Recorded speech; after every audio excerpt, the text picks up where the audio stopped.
Guys, আসসালামু আলাইকুম। আপনাদেরকে স্বাগতম। আমি নাটি ইলাস্টিকে দেখছেন। আমি আমার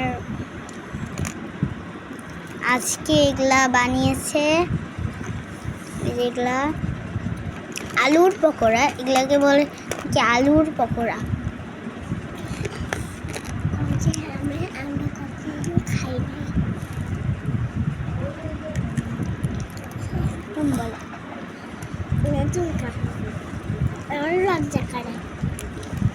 আপনারা তো এগুলা কোনোদিন খান নাই, একদিন বাসায় বানিয়ে খাবেন।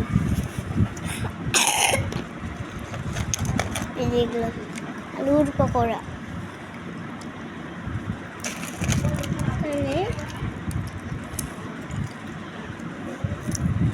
এই যে এগুলো কিন্তু সস দিয়ে ভরাইলে খেলে বেশি মজা লাগে। আসলে আমি আমার বাসায় সস নেই দেখে সস দিয়ে খাচ্ছি। সস আনবো, ওই যে টমেটোর কথা, টমেটো সস খেলে ভালো হয়। ধন্যবাদ সবাইকে। আজকের ভিডিও এ পর্যন্তই। ধন্যবাদ।